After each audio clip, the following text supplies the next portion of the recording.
Mesdames et messieurs, mes chers compatriotes de métropole, des Outre-mer et de l'étranger, ce dimanche, les Françaises et les Français étaient appelés aux urnes pour choisir leurs députés et le chemin qu'empruntera notre pays au cours des 5 prochaines années. Je veux d'abord saluer toutes celles et ceux, élus locaux, personnels municipaux et des préfectures, bénévoles, qui ont permis à ce scrutin de se tenir dans les meilleures conditions. J'adresse mes remerciements républicains à tous les candidats et tous les militants qui se sont engagés tout au long de cette campagne. Défendre ses valeurs et ses idées, accepter le débat, se confronter aux électeurs, c'est faire vivre notre démocratie. À titre personnel, enfin, je veux remercier les habitants de la 6e circonscription du Calvados de m'avoir placé en tête de ce premier tour. Aujourd'hui, plus d'un Français sur 2 ne s'est pas rendu aux urnes, et cela, personne ne peut s'y résoudre. Notre premier devoir collectif, c'est de faire reculer l'abstention. Nous continuerons d'y œuvrer en réformant nos institutions et en modernisant le dialogue avec toute la société. Et avec le gouvernement, avec toute la majorité, je veux continuer à agir et apporter des réponses concrètes aux difficultés des Français et préparer notre avenir. À toutes celles et ceux qui se sont abstenus, je veux dire ce soir de croire dans la force de leur vote et de faire entendre leur voix dimanche prochain. Ce soir, des millions de Français ont choisi les candidats de la majorité présidentielle.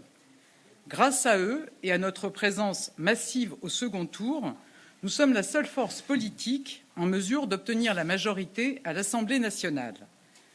Nous avons une semaine de mobilisation devant nous. Une semaine pour convaincre, une semaine pour obtenir une majorité forte et claire.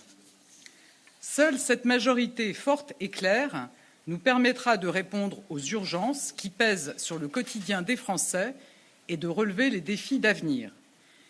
Face à la situation du monde et à la guerre aux portes de l'Europe, nous ne pouvons pas prendre le risque de l'instabilité et des approximations.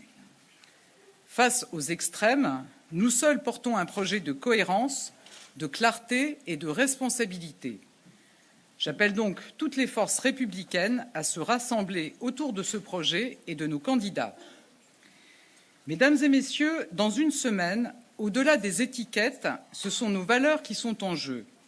La liberté, l'égalité, la fraternité et la laïcité. Ce premier tour nous montre que ce combat est toujours d'actualité et que nous ne devons jamais cesser de défendre ces valeurs. Car oui, comme cela ne s'était jamais produit dans l'histoire politique de notre pays, nous avons face à nous une confusion inédite aux extrêmes. Face aux extrêmes, nous ne céderons rien, ni d'un côté ni de l'autre. Nous ne céderons rien pour défendre le progrès social, la souveraineté de notre pays et la République. Car rappelons-le, le progrès social, ça n'est pas la décroissance économique, mais la liberté d'entreprendre et d'innover pour créer plus d'emplois et financer notre modèle social. Le progrès social, ça n'est pas une écologie d'interdits et de taxes, mais une transition écologique ambitieuse qui ne laisse personne au bord de la route. La souveraineté nationale, ça n'est pas la rupture avec l'Europe, la fascination pour les régimes autoritaires et l'alignement sur la Russie, mais bien une nation forte au sein d'une Europe plus indépendante.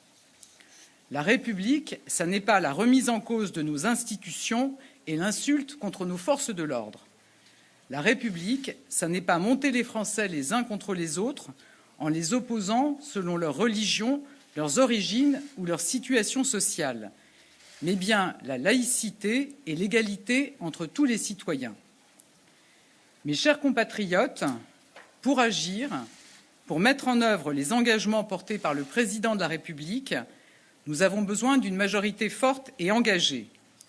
Alors, durant les jours qui viennent, comme moi, toutes les candidates et tous les candidats de la majorité présidentielle continueront ensemble à porter avec détermination notre projet, celui du pouvoir d'achat, celui d'une grande nation écologique, celui du plein emploi et du refus des inégalités de destin.